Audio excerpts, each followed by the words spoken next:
नमस्कार। अगर आप एमपी बोर्ड के कक्षा 8वीं के स्टूडेंट हैं और आप पेपर दे रहे हैं तो ये वीडियो आप सभी के लिए है। तो सबसे बड़ी समस्या बच्चों को ये आती है पेपर के टाइम पर कि हमारा पेपर कैसे आएगा, पेपर में किस तरीके से प्रश्न आते हैं, पेपर कितने घंटे का होगा, पेपर में पूर्णांक कितना होगा, कुल क्वेश्चन कितने होंगे। तो इसी से संबंधित ये वीडियो होने वाला है, ठीक है। तो आप लोग वीडियो में लास्ट तक बने रहिएगा। इसमें हम पेपर से संबंधित पूरा डिटेल जरूर चर्चा करेंगे। तो अभी हमारा पेपर 8वीं का स्टार्ट हो चुका है एमपी बोर्ड का। इसमें से एक सब्जेक्ट का पेपर कंप्लीट भी हो चुका है, हिंदी का। अब नेक्स्ट पेपर होने वाला है मैथ का, ठीक है। तो मैथ में बच्चों का रहता है कि हमारे किस तरीके से प्रश्न आएंगे। तो इस वीडियो में हम लोग वही देखने वाले हैं एक-एक करके। तो देखिए, सबसे पहले आपको इसमें दिखाते हैं कि कक्षा 8 का जो मैथ रहता है उसका टाइम यहाँ पर 2.5 घंटे का पेपर होता है। पूर्णांक कुल 60 अंक होता है, यानी 7 अंक का आपका मैक्सिमम पेपर होता है। उसी में से आपको प्राप्तांक प्राप्त करना होता है। अब देखिए, यहाँ पर सबसे पहले आपको बहुविकल्पी प्रश्न यानी वस्तुनिष्ठ ऑब्जेक्टिव टाइप के क्वेश्चन मिलते हैं 1 से 10 तक के। इन सबका इन सबको पढ़ने के बाद आपको इसका आंसर देना होता है। जैसे यहाँ पर पहला क्वेश्चन बोला है कि परिमेय संख्या 5/7 के योग्य तत्समक है। तो आपको इसका योग्य तत्समक बताना है कि 5/7 का योग्य तत्समक क्या होगा, ठीक है। तो यहाँ पर जब हम लोग देखेंगे तो परिमेय संख्या 5/7 के रूप में योग्य तत्समक पूछ रहा है। तो सबसे पहले तो हमको योग्य तत्समक के बारे में कुछ महत्वपूर्ण जानकारी आपको पता होना चाहिए। तो योग्य तत्समक क्या होता है कि वह संख्या होता है जिसे किसी भी संख्या से जोड़ने पर योग संख्या के रूप में ही मिलता है, ठीक है। तो परिमेय संख्या के लिए जो योग्य तत्समक होता है वो क्या होता है, 0 होता है। और अगर यहाँ पर आपसे गुणन तत्समक पूछ लिया जाए तो क्या होता है, 1 होता है। तो यहाँ पर पूछा क्या है, हमारा योग्य तत्समक पूछा है। तो योग्य तत्समक में सही उत्तर क्या हो जाएगा, ऑप्शन नंबर डी, 0, ठीक है। अगला क्वेश्चन क्या है, अगला क्वेश्चन पूछ रहा है एक पासा फेंकने पर 4 से छोटी संख्या प्राप्त करने की प्रायिकता क्या हो सकती है। तो यहाँ पर हमको बताना है कि एक पासा को अगर हम फेंकते हैं तो 4 से छोटे संख्या प्राप्त करने की क्या प्रायिकता हो सकती है। तो अब यहाँ पर हमको ऑप्शन क्या मिल जाता है, पहला 1/6, दूसरा मिलता है 2/6, तीसरा मिलता है आपका 3/6 और चौथा मिलता है 4/6। यह क्वेश्चन देखेंगे तो बहुत ही सरल क्वेश्चन दिया गया है, क्योंकि यहाँ पर बोल रहा है कि एक पासे फेंकने पर 4 से छोटी संख्या प्राप्त करने की प्रायिकता क्या होगी। तो 4 बोल रहा है ना, 4 हमारा हो गया। प्रायिकता के लिए आपको पता होगा कि जब हम पासा की बात करते हैं तो पासा में हमारे कितने फलक होते हैं, 6 फलक होते हैं, ठीक है। तो 4 से छोटे कितने हम हमारे प्राप्त प्राप्त हो सकते हैं, बट्टे में 6 कर लेंगे तो हमारा आंसर इसी रूप में निकल आएगा, यानी 4/6 हमारा सही उत्तर हो जाएगा। उत्तर नंबर हमारा ऑप्शन नंबर डी हमारा सही हो जाएगा, ठीक है। अगले क्वेश्चन की ओर चलते हैं। अगला क्वेश्चन हमारा वर्ग से संबंधित है। तो यहाँ पर बोल रहा है 27 का वर्ग क्या होगा, ठीक है। अब जिसको 27 का वर्ग मालूम होगा वो तो डायरेक्ट बता लेगा कि 27 का वर्ग हमारा क्या होता है, ठीक है। ऑप्शन नंबर ए दिया है 57, ऑप्शन नंबर बी दिया है यहाँ पर 81, ऑप्शन नंबर सी दिया गया है 243, ऑप्शन नंबर डी दिया गया है 729। तो ठीक है, हम लोग यहाँ पर देखेंगे कि आप फास्ट से कैसे वर्ग निकाल सकते हैं। तो यहाँ पर हम लोग ये भी सीखेंगे कि हम फास्ट कैसे वर्ग निकाल सकते हैं। हालांकि आप डायरेक्ट इसका आंसर कर सकते हैं, क्योंकि आपको पता है कि जो हमारा इकाई का अंक होता है वो लास्ट में हमारी इकाई के अंक में आता है। तो हमको पता है कि 7 का वर्ग क्या होता है, 7 सते 49, तो लास्ट में हमारा 9 आना चाहिए। तो लास्ट में हमारा 9 कौन से का आ रहा है, ऑप्शन नंबर डी का हमारा 9 आ रहा है, ठीक है। तो हमारा सही उत्तर क्या हो जाएगा, डी। लेकिन हम अगर मान लीजिए कोई भी संख्या है, अगर ऐसे यहाँ पर हमको दे देता 629, या फिर मान लीजिए 739 दे देता या 749 दे देता, तो हम इसको कैसे कर लेते बिना वर्ग किए हुए। तो देखिए, इसके लिए एक ट्रिक आता है। जैसे कोई भी संख्या है, अगर हमको उसका वर्ग करना है तो क्या करना होगा, लास्ट वाले का हम लोग वर्ग करेंगे, यानी 7 का, ठीक है। 7 का हम लोग वर्ग करेंगे तो देखिए क्या होगा, 7 गुणे 7, तो 7 सते कितना हो जाता है, 49। तो यहाँ पर हम लोग 9 लिख लेंगे। बच क्या रहा है, हमारा कैरी में बच रहा है 49 में 4, तो हमारा 4 कैरी में बच गया। अब हमको इसके बाद क्या करना है, इसको इसके साथ मल्टीप्लाई कर देना है। तो 7 दूना 14 और फिर इसका इस स्क्वायर के साथ भी मल्टीप्लाई कर देना है। तो 7 दूना 14 और 14 दूना 28 और इसके साथ जोड़ देना है। तो 28 और 4 कितना हो जाएगा, 28 4 32, 32 के 2 हाथ कितना लगा, 3 लगा, ठीक है। अब देखिए इस वाले का पहले वाले का भी हमको क्या कर देना है, स्क्वायर कर देना है। हम लास्ट को स्क्वायर किए, फिर इन सबको जोड़ दिए, मतलब मल्टीप्लाई कर दिए, और फिर इसके बाद हमको पहले वाले का भी वर्ग कर देना है। तो 2 का वर्ग करेंगे 4 आ जाता है, और 4 और 3 कितना हो जाता है, 7। तो हमारा सही उत्तर क्या हो गया, 729, ऑप्शन नंबर डी। अगला क्वेश्चन देखते हैं। अगला क्वेश्चन हमारा जो है वर्ग से संबंधित बोला है। बोल रहा है एक वर्ग की भुजा की माप 4 सेंटीमीटर है, तो वर्ग का क्षेत्रफल क्या होगा। यहाँ पर हम लोग देखेंगे option number A 4 centimetre square, option number B देखेंगे 8 centimetre square, option number C 16 centimetre square और option number D 64 centimetre square. आप एक चीज देखिए, यहाँ सेंटीमीटर है और यहाँ centimetre square, centimetre square, centimetre square और सेंटीमीटर स्क्वायर है, ठीक है। इसका मतलब एक अगर हम लोग कॉमन सेंस का भी प्रयोग करें, तो 4 सेंटीमीटर का हम किसके साथ गुणा करें कि सेंटीमीटर स्क्वायर आए, ठीक है। तो हम जब स्क्वायर यहाँ आ रहा है, यानी फिर हम लोग क्या करेंगे, 4 सेंटीमीटर का ही मल्टीप्लाई करेंगे। और ऐसे भी हमारा जो वर्ग का क्षेत्रफल होता है वो भुजा का स्क्वायर होता है, ठीक है ना। भुजा का स्क्वायर बराबर हमारा जो वर्ग का क्षेत्रफल होता है। तो 4 सेंटीमीटर का हम लोग स्क्वायर कर लेंगे, तो 4 चौक कितना हो गया 16 सेंटीमीटर, और सेंटीमीटर मिल गया तो सेंटीमीटर स्क्वायर, ठीक है। तो 16 सेंटीमीटर स्क्वायर हमारा सही उत्तर हो जाएगा, ठीक है। अगले क्वेश्चन की ओर चलते हैं। तो अगला क्वेश्चन हमारा क्या बोल रहा है, अगला क्वेश्चन हमारा कह रहा है कि एक आयताकार बक्से की लंबाई, चौड़ाई और ऊंचाई क्रमशः ये दिए गए हैं, तो बक्से का आयतन क्या होगा, ठीक है। तो हमारा पहला उत्तर क्या, पहला ऑप्शन क्या दिया गया है, m square n cube p, m cube n cube p cube, m n p, या एम स्क्वायर एन स्क्वायर और पी स्क्वायर, ठीक है। तो यहाँ भी हम लोग कॉमन सेंस का प्रयोग कर सकते हैं, क्योंकि आयतन के बारे में बोला गया है, तो किसी भी चीज का अगर हमको वर्ग बोलता है तो वहां पर ध्यान रखेंगे स्क्वायर होना चाहिए। आयतन बोलता है, आयतन का मतलब घातीय 3 होता है, ठीक है। तो यहाँ पर बोल रहा है कि इन सब में बोल रहा है कि इसकी लंबाई, चौड़ाई और ऊंचाई क्रमशः इतनी है, तो बक्से का आयतन आपको निकालना है, ठीक है। तो हमारा आयतन निकालने के लिए क्या होता है कि लंबाई मल्टीप्लाई चौड़ाई मल्टीप्लाई हाइट हो जाता है, यानी लंबाई चौड़ाई और ऊंचाई उसका आपस में क्या कर लेना होता है, मल्टीप्लाई। तो m square n multiply n square p multiply p square m. अब हमको ध्यान रखने वाली बात है, यहाँ पर एम स्क्वायर है और एम है, तो सब की घाते 3 आ जाएगा। एम की घाते 3, एन है यहाँ पर 2 और 1 है, तो एन की घाते 3, ठीक है। पी है, पी स्क्वायर है, तो पी की घाते 3। तो हमारा सही उत्तर क्या हो जाता है, ऑप्शन नंबर बी हमारा सही उत्तर हो जाता है, ठीक है। अगले क्वेश्चन की ओर चलते हैं। अगला क्वेश्चन हमारा दिया गया है, एक समीकरण दिया गया है, इस समीकरण से हमको x का वैल्यू निकालना है, ठीक है। तो इस तरीके से अगर क्वेश्चन हमको पूछता है और x का वैल्यू बोलता है मान लीजिए निकालने के लिए, तो क्या करेंगे, यहाँ पर -3 x की घाते x, सॉरी -3 की घाते x बोला है, -3 की घाते यहाँ पर 3 बोला है, और यहाँ पर -3 की घाते 5। तो x का वैल्यू बोल रहा है हमको निकालने के लिए। ध्यान रखिए यहाँ पर हमारा ये क्या है, ये आधार है, ये आधार है, ये आधार है, ये सब क्या है, घाते हैं। तो जब हमारी आधार क्या होती है, समान होती है, तो घातें भी हमारी समान होती हैं, ठीक है। अब देखिए हमारा क्या दिया गया है कि यहाँ पर अगर हम एक सामान्य तरीके से मल्टीप्लाई के रूप में अगर करें इसको, तो मल्टीप्लाई में क्या होता है कि ये जो घातें होती हैं वो क्या करती हैं, अगर समान आधार है तो घातें क्या होती है, जुड़ जाती है। तो -3 की पावर x प्लस 3 बराबर -3 की पावर 5। अब देखिए यहाँ पर हमारा क्या हो जाएगा, x प्लस 3 बराबर 5, क्योंकि हमारी आधार समान है इसलिए घातें भी हमारी क्या होंगी, समान होंगी। तो x बराबर 5 माइनस 3, x बराबर 5 में 3 माइनस कर देंगे तो आ जाएगा 2। तो हमारा 2 उत्तर सही हो जाएगा, यानी ऑप्शन नंबर ए हमारा सही हो जाएगा, ठीक है। चलिए अगले क्वेश्चन की ओर चलते हैं। अगला क्वेश्चन हमारा किससे संबंधित है, दूरी से संबंधित है।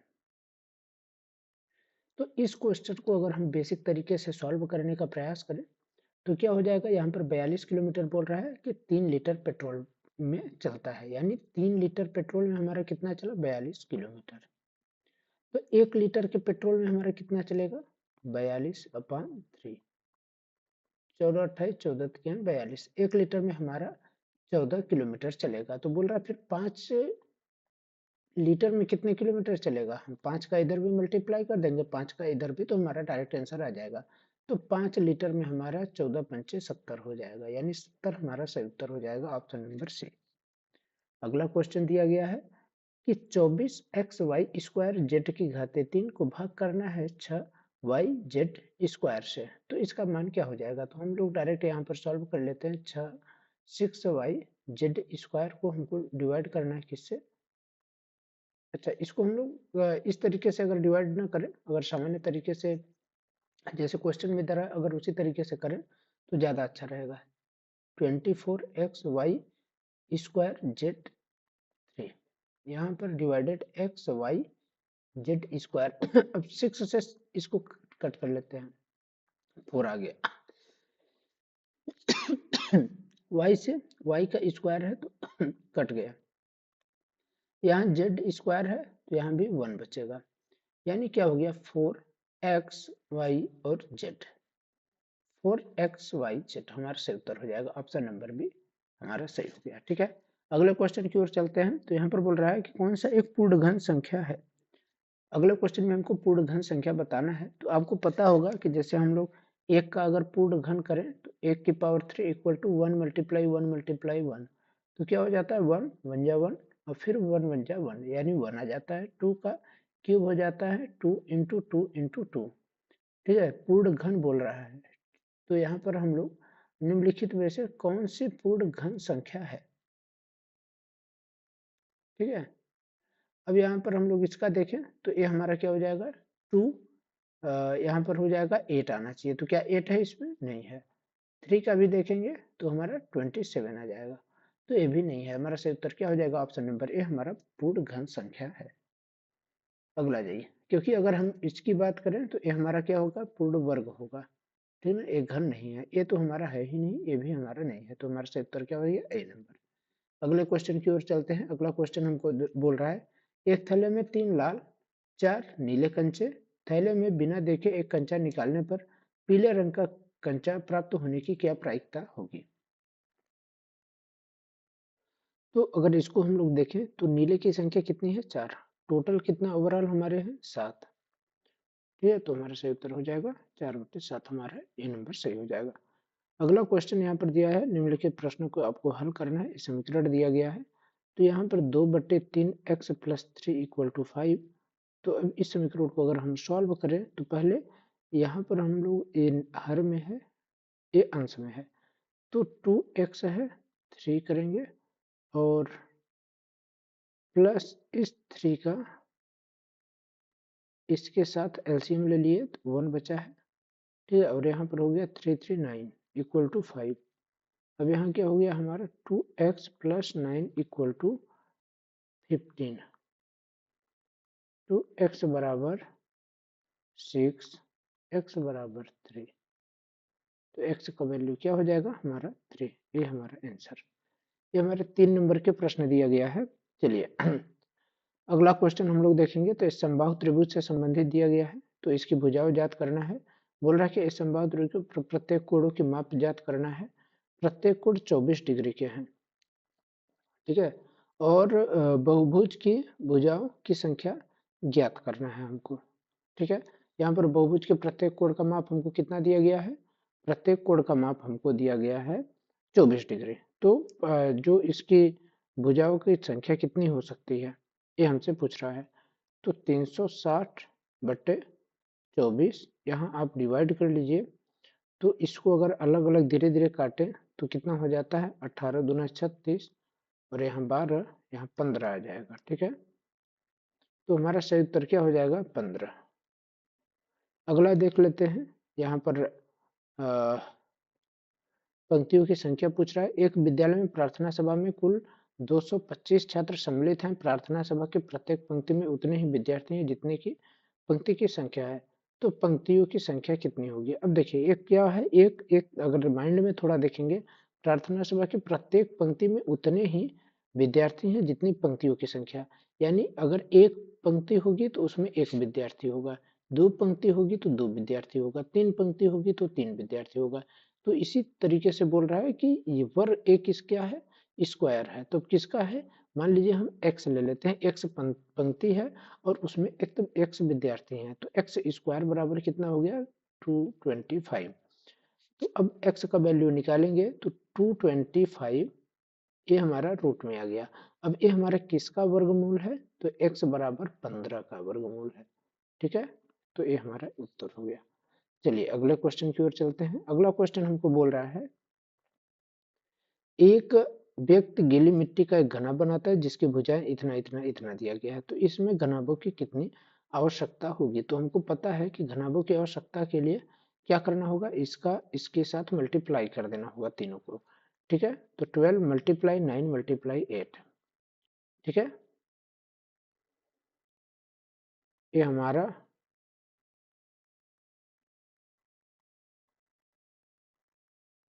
इसके साथ हम मल्टीप्लाई किए तो 96 मल्टीप्लाई 9, 9 6 जा यानी 9 छक्का 54 के 4 5, 9 9 81 और 81 5 86। ठीक है, तो हमारा सही क्या हो गया 864। घनाभों की कितनी आवश्यकता होगी 864। अगले क्वेश्चन की ओर चलते हैं। एक फल विक्रेता के पास 50 किलोग्राम फल है जिसमें से 30% अनार और शेष अमरूद है। तो अमरूद की मात्रा निकालना है हमको। अब बोल रहा है कि हमारे फल अगर मान लीजिए 50 किलोग्राम है तो 50 किलोग्राम का 30% हमारा क्या है अनार।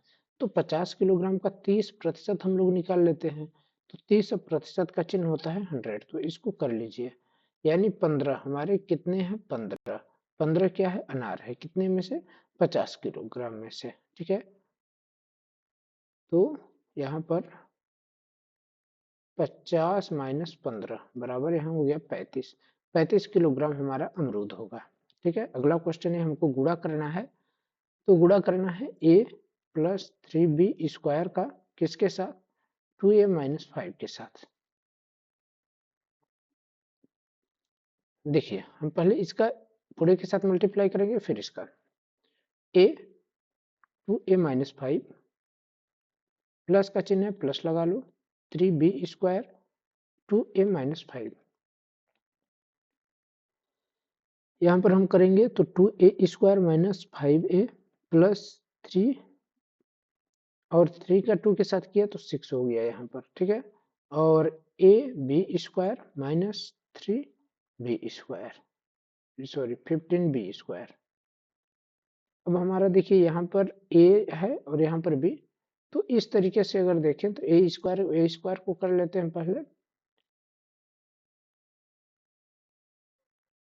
ये हमारा सिर्फ a है। ठीक है, तो चाहे तो इस तरीके से यही हमारा डायरेक्ट आंसर भी हो सकता है इतने पर, अगर ऐसे ही करें तो सामान्यतः।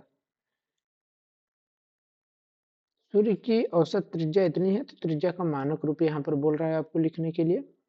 अगला क्वेश्चन क्या है कि यहाँ पर कितने दिन पर्याप्त रहेगा भोजन, उसके बारे में बोल रहा है यदि किसान की पशुशाला में 20 पशुओं के लिए 6 दिन के लिए भोजन पर्याप्त है, इसमें से पशुशाला में 10 पशु और आ गए तो यह भोजन कितने दिन तक पर्याप्त रहेगा। ठीक है, अब देखिए इस तरीके से अगर प्रश्न हमको सॉल्व करना है तो इसको इसमें सबसे पहली चीज हमको क्या ध्यान रखना पड़ेगा, यहाँ पशुओं की संख्या कितनी है 20, दिनों की संख्या कितनी है हमारे 6। ठीक है, तो यहाँ पर अगर हम लोग सॉल्व करते हैं, ठीक है, तो पूरी मात्रा जो है मात्रा बराबर पशुओं की संख्या मल्टीप्लाई दिनों की संख्या बराबर कितना हो गया 120। ठीक है, ये हमारी मात्रा हो गई 120 यूनिट मान लीजिए। ठीक है, अब बोल रहा है कि इस पशुशाला में 10 और पशु आ गए, पहले हमारे कितने थे 20, 10 और आ गए तो हमारे कितने हो गए 30। ठीक है, जब 20 थे तो हमारे कितने दिन चल रहा था 6 दिन चल रहा था। जब 30 आ जाएंगे तो कितने दिन चलेगा, तो मान लीजिए x दिन चला, 30 आ गए तो 120 यूनिट हमारे पास पूरा भोजन दिया गया है। तो इसमें से x वैल्यू x का हम निकाल लेंगे 120 अपॉन 30 4, तो x बराबर 4। यानी अब जब 30 लोग आ जाएंगे तो जो 20 दिन में चलता था 6 दिन, सॉरी 20 पशुओं में जो 6 दिन चलता था, वो अब 30 पशुओं में कितना चलेगा? सिर्फ 4 दिन चलेगा। अच्छा, एक चीज और, इसको हम सामान्य तरीके से अगर देखें तो मान के रखिए यहाँ पर 20 पशु थे हमारे, तो कितने दिन में चला? 6 दिन चला। यानी 10 पशु रहेंगे तो कितने दिन चलेगा यहाँ पर? 3 दिन।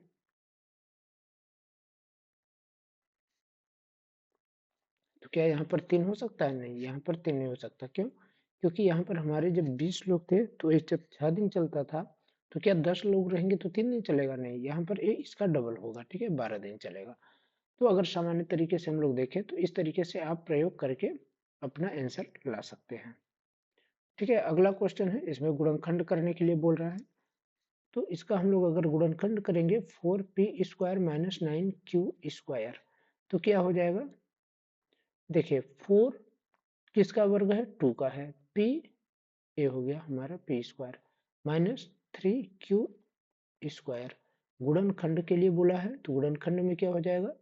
ये हमारा सूत्र हो जाता है। यहाँ पर हमारा सूत्र कौन सा प्रयोग हो रहा है? सूत्र, यहाँ पर सूत्र हमारा हो रहा है a² माइनस b²। किसका होता है? a प्लस बी और a माइनस बी का, तो हम लोग वही रखेंगे। 2p plus 3q, 2p minus 3q। ठीक है, तो ये हमारा उत्तर हो जाएगा। चलिए अगले क्वेश्चन की ओर चलते हैं। अगला क्वेश्चन हमारा 20 नंबर दिया गया है। बोल रहा है एक डाकिया किसी नगर के पास स्थित एक उपनगर में एक व्यापारी को पार्सल पहुंचाने के लिए साइकिल से जाता है। विभिन्न समय पर नगर से उसकी दूरी के लिए आरेख दर्शाई गई है। आलेख पढ़कर निम्नलिखित प्रश्नों का उत्तर देना है। तो प्रातः 9 बजे से 10 बजे के बीच उसने कितनी दूरी तय की? ये देखिए हमारे किलोमीटर दे रहा है, ठीक है। बोल रहा है 9 से 10, यानी यहाँ से लेकर यहाँ तक के बीच में उसने कितनी दूरी तय की? तो यहाँ से लेकर इतना तक, ठीक है। तो देखिए कहाँ से 10 से लेकर के 16 किलोमीटर तक, तो कितने किलोमीटर की दूरी तय की? 6 किलोमीटर। ठीक है, अगला क्वेश्चन देखते हैं कि एक्स अक्ष पर समय दर्शाने के लिए क्या पैमाना प्रयोग किया गया है।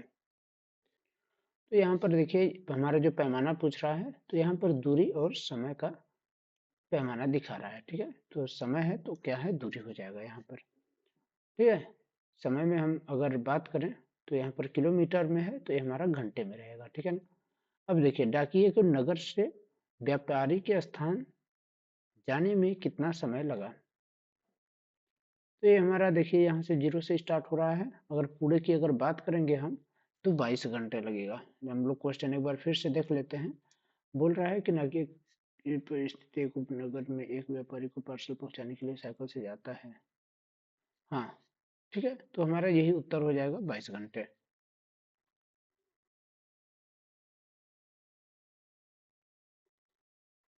तो इसका उत्तर हमको यहाँ पर देना था, जो कि हमने वहां पर बता दिया है। अब ये आकृति दी गई है, इसकी आपको माप ज्ञात करनी है। ठीक है, बोल रहा है कि ए बी जो है वो पैरेलल है, ए बी पैरेलल है किसके? डीसी के बराबर है। तो आकृति में कोण ए कोण बी की माप निकालना है हमको। कोण ए का क्या माप होगा और कोण बी का क्या माप होगा? आपको पता है कि ए जो हमारा दे रहा है 90 डिग्री का बोल रहा है, ये वाला हमारा किसका है? 90 डिग्री का। तो हमारा जब यहाँ पर देखेंगे, ये जब हमारा 90 डिग्री का हुआ तो ये भी हमारा 90 डिग्री का होगा। तो यानी ए और डी जो है वो हमारे 90 डिग्री के हैं। सी और बी को हम लोग करके 360 डिग्री कर लेते हैं, तो हमको सबकी माप निकल आएगी। ए की माप हमारा 90 डिग्री है ही, ठीक है, क्योंकि ए बी जो है वो पैरेलल किसके है? डीसी के। ठीक है, और यहाँ पर देखेंगे बी का वैल्यू हमको निकालना है। तो डी का कितना है? ए भी 90 है, और सी का कितना है? 110 है। बी का हमको नहीं मालूम है, ठीक है, 360 कर लेते हैं। बी का वैल्यू बराबर 360 माइनस 9 दूना 18 यानी 180, और यहाँ पर हो गया 280 और 290 हो गया। तो बी का वैल्यू कितना हो गया? 70 डिग्री। देखिए 9 दूना 18, और 8 18 और 1 18 1 19 10 29 हो गया। 360 इसमें कर लिए, ये हमारा 10, हाँ ठीक है। बी बराबर हमारा कितना गया? 70 डिग्री। ये इस तरीके से हमारा निकल गया। देखिए ए का वैल्यू तो हमारा कितना है? ए बराबर हमारा 90 डिग्री और बी बराबर हमारा 70 डिग्री हो गया। अगला क्वेश्चन दिया गया है कि SRD दिया गया, इसमें पाई चार्ट आपको बनाना है। ठीक है, पाई चार्ट में विद्यार्थियों की संख्या दिया गया है, टोटल जो कितना है 36 है, और बर्फी 10, रसगुल्ला, मिठाई, ये सब चीज़ का दिया गया है। तो इसमें आपको बताना है समय सारणी के समय इस सारणी के आधार पर पाई चार्ट का प्रयोग करना है आपको। तो अगर इस तरीके से पाई चार्ट बनाने के लिए आएगा तो आपको क्या करना है, पहले गोला बना लेना है। इसकी 36 हमारी पूरी संख्या दिया गया है। अब इसमें से बोल रहा है, यहाँ केंद्र मान लीजिए, इसमें से विद्यार्थियों की संख्या कितनी है, 6। ठीक है, तो अगर हम लोग 6 की बात करें तो किसी भी चीज़ का हमको 6 भाग यहाँ पर मान लीजिए निकालना है। ये हो गया। ठीक है, तो इसमें से एक भाग ये हमारा मान लीजिए लड्डू का है, कितना है 6 भाग। अब एक क्या बोल रहा है, एक बोल रहा है हमारा 10, ठीक है, और एक बोल रहा है 9, तो हमारा 9 कितना होगा, यहाँ तक। ये वाला जो होगा, क्योंकि ये 6 है हमारा और ये 3 हो गया हमारा, तो ये हमारा 9 हो गया। 9 किसका दिया गया है, यहाँ तक। इसको हम लोग ऐसे ऐसे कर लेते हैं। ठीक है, तो इसको हम लोग स्टार बना लेते हैं। 9 किसका है, गुलाब जामुन का है। अब देखिए इसके बाद क्या बच रहा है इसका, हमारा यहाँ 3 हमारा बचा, और हमको बच रहा है 11 और 10 का। ठीक है ना, 3 बचा और 9 बचा यहाँ पर, तो 9 3 हो जाता है हमारा 12। ठीक है, तो यहाँ से हम थोड़ा सा बचा के रखेंगे, और ये हमारा कितना दिया गया है, ये हमारा 6 है। ठीक है, तो इसके साथ ये ऐड हो जाएगा, तो यहाँ पर हमारा एक हो जाएगा 11, और एक हो जाएगा हमारा कितना, 10 हो जाएगा। ठीक है, 10 हो गया, और ये वाला हमारा 11 हो गया। तो इस तरीके से हमारा ये पूरा जो है पाई चार्ट बन जाएगा। ठीक है, आप लोग भी ट्राई कर लीजिएगा एक बार अपने हिसाब से। यहाँ पर बोल रहा है कि 5% वार्षिक ब्याज दर पर इतने में चक्रवृद्धि ब्याज का भुगतान करना है, 5% पर। ठीक है,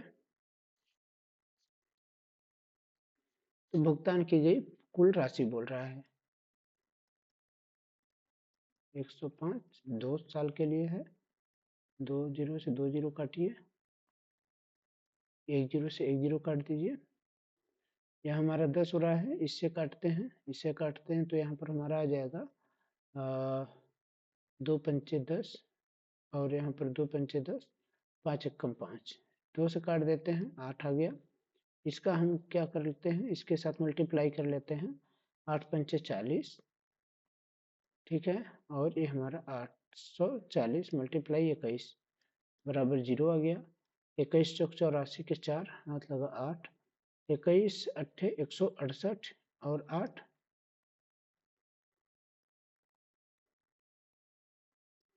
76। ठीक है, तो ये हमारा क्या हो जाएगा, आंसर हो जाएगा।